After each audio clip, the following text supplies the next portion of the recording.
This video is brought to you by patreon.com/worsttake. Get access to exclusive live streams and Discord servers, on-screen shoutouts, and early access to some videos when you join now. Help make sure that we can continue to make content like this by supporting the Patreon. Links are in the description down below.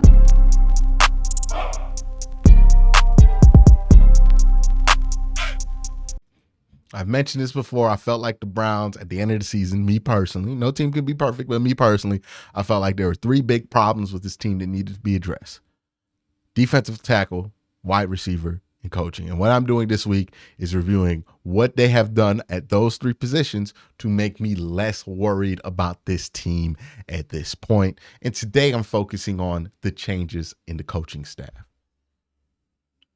So it's no mistake last year that the Browns had coaching-related issues, and quite honestly, have had coaching-related issues for a couple of years. Now, it's not to the point to where I think the problem is the head coach, but I do think we were experiencing growing pains of Kevin Stefanski being a first-time head coach in his first contract of sorts. These things happen. Bill Belichick didn't have a winning season to his name until his 7th year as a head coach. Sean Payton had similar growing pains. You look at any great coach, Tom Landry, Paul Brown, look at any great coach, any good coach, growing pains happen. They might win early on and then have a little bit of a funky period, but they're going to have those growing pains. Right? Even John Harbaugh had those growing pains, right? There was the early years, they won the Super Bowl, and then after that, you didn't really hear from the Ravens as much. And then they started to get to the decline where they were actually stinky, right? Like top 10 picks. We didn't notice because they were finishing above us, but they were bad. And then Lamar Jackson came in there, changed their lives. Coaches have growing pains just like players. We don't ever look at it like that because the coaches are significantly older than the players, but coaches have growing pains just like players. It's important to remember that. And it's important to remember a criticism of somebody isn't the outright declaration that that person should lose his job because of the criticism. No. I know we live in an openly hostile world at these days, right? Where if anybody says anything that isn't nothing but effusive praise about somebody, it is seen as a diss. I choose to not live my life under such a dumb ideology. I think you're allowed to criticize, especially when the matters are football related and not life or death or some kind of more serious issue. You're allowed to criticize. You're allowed to have differing opinions, and you're definitely allowed to understand, or at least have the nuance available to you, that I can have these criticisms of you, but still think you're the right person for this job. I just wish that these things were addressed differently. A lot of y'all are afraid of confrontation. Y'all think any kind of confrontation is a declaration of war. That's just not like that in the real world. All right, man. Plenty of people who I work with have issues with how I go about things. They come to me and I try to work it out. So don't take this as an anti-Kevin Stefanski video or a pro-Kevin Stefanski video. I'm just talking about what adjustments need to be made. Let's try not to be like the rest of the internet today. So again, I think a lot of the issues, or there have been a fair amount of issues with the coaching staff. I pointed these things out. I think Kevin has had an adjustment period with being able to understand the dynamics of an NFL locker room and how that needs to be managed. I think Kevin has had a bit of an adjustment period with who he chooses to be in leadership and the diversity of thought that is required in order to maintain leadership that is respected by all 53 players plus practice squad. And I think there's been an adjustment period with his criteria in which he selects these people with. All of these things have shown signs of growth over this offseason. That's the great news. Now, why do I feel this way about Kevin? Start from the beginning, right? Let me justify my criticisms of him. The player personnel thing. Every year, there has been some kind of communication issue with the player that goes public. And for anybody that's been around the NFL long enough, you know, for every issue that goes public, there are 4 or 5 that you never heard about that were definitely issues. It seems like a constant issue on this team that people are either not communicated their roles correctly or not told their roles and surprised by these roles in situations where they feel like they're being held hostage. Jadeveon Clowney, as wacky as he is, he wasn't ready to go scorched earth for no reason. Now, did he go too far? Probably. But there was something that was wrong that incited that. Greg Newsome in the slot issue. We've had Jarvis Landry, Odell Beckham, Baker Mayfield. I don't think I have to tell you without reminding you the issues that we have had from player personnel side of role not being properly understood. There was an issue, right? Defensive side, offensive side of the ball. There have been signs of issue. David Njoku, another example, requesting a trade, and then not requesting a trade. Signs of growth within the issue. But that's there. Coaching staff and who he selects, I mean, Joe Woods and Mike Priefer, that's example enough. If you want me to go into deeper with that, plenty of videos on this channel exist that tell you my issues with what Joe Woods was running here and Mike Priefer was running here. But seeing as they're no longer on the team, I'm not going to kick that dead horse. And in diversity of thought on the staff, Kevin Stefanski surrounded himself with people he was friends with, which is a normal instinct whenever you get a position of power. You think, hey, I'm going to put the people that I know will do it the way that I like in charge. And if you're going to act like that's some kind of like malicious thing to do, you've never got a position of power, because like literally everybody has done it. Like, and I'm not saying that it's like the right way to go about it. It's definitely not. But that's something you have to learn for yourself. Right? Like I'm first time I ever got like a job where I could get my friends hired. I got my friends hired. Like if you could get your friends hired, you would get your friends hired. If you sat there as a coach with your other assistant coaches, and these guys all came from Minnesota, talk about, man, how things would be different if we were in charge. And man, I really like your vision for the defense and all that. And then you finally get that job and you have the opportunity to bring that vision to life. You're going to do it. Sometimes it works out. Sometimes it doesn't. It did not work out. He had to make a tough decision. Do I fire my friends or do I do what's right for the team? He made the tough decision. He gets points for that.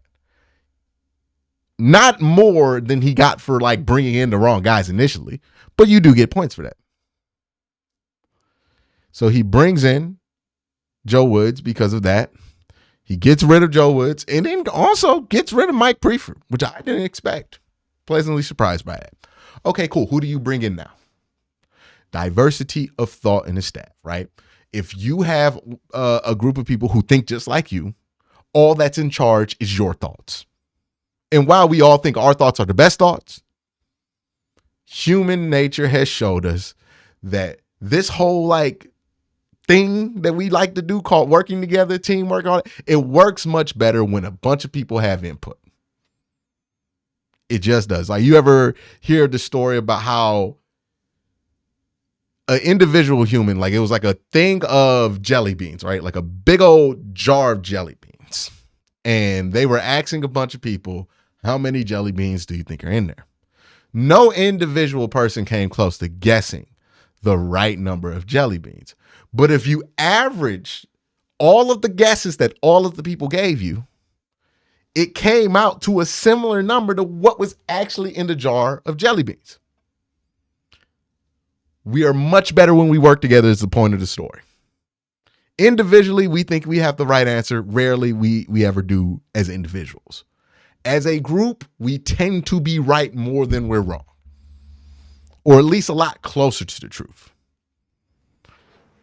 And again, that staff had one mind steering the ship. So again, it's one thing to fire them. Who do you replace them with? Do you replace them with people who are just like the last? That tells me you're just firing them to make people happy, but you're not really firing because you disagree with what went down. No. He hired Jim Schwartz, a veteran football guy coach. Now, he has that analytic background, coached a lot in Philadelphia. Philadelphia, one of the most analytically advanced organizations in all of football. Howie Roseman, really a pioneer in that, right? So that's core to what the Browns do. That's fine. But also a guy with tons of football experience, came under that Jeff Fisher tree, had a brief experience with Bill Belichick, all of that. So that's one change. Okay. Another change I wanted in staff was, hey, in senior leadership, we should have a former player, because there's been a clear issue with this team's ability to communicate important details to players that is not getting up to senior management, right? And when I say senior management, I'm talking about coordinators. So what did they do? They hired Raven Trone, a former player. He played here to be the special teams coordinator, one of the better special teams coordinators in the NFL. It was a big get for that position. And now you look at senior leadership, instead of it being three guys who are kind of all of the same brain, there is Jim Schwartz, who brings a lot of experience to the board, who brings, an understanding of the mindset of Kevin Stefanski, but also a different upbringing. Jeff Fisher, who he came up under, right? I know people talk about like the Belichick sandwich story all the time with Jim Schwartz, but Jim Schwartz is truly a Jeff Fisher disciple. Like, you look at his coaching history, it's like 20 years of Jeff Fisher. Well, 10 years of Jeff Fisher, but you see what I mean.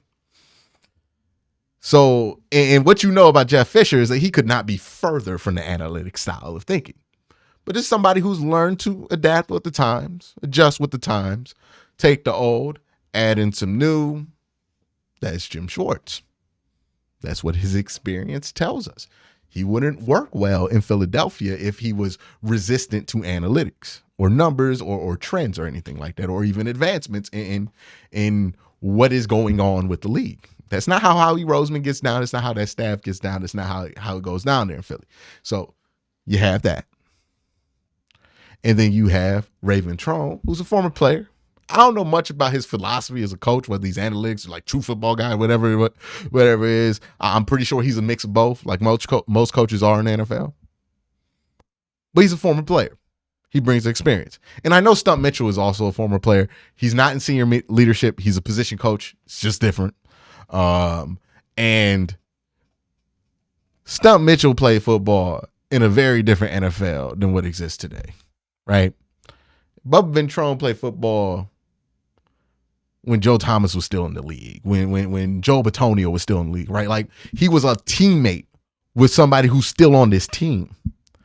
That's more relevant experience than Stump Mitchell, who nobody who played in the league while Stump Mitchell was in the league plays in the league anymore.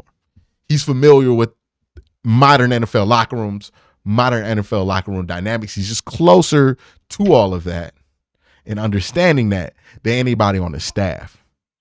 So all of a sudden now I zoom back and I look and say, hey, what were my main concerns, right? It's easy to be upset at Kevin Stefanski or upset at Andrew Berry or say that somebody should get fired, but it's a lot harder to articulate what your actual issues are with the team.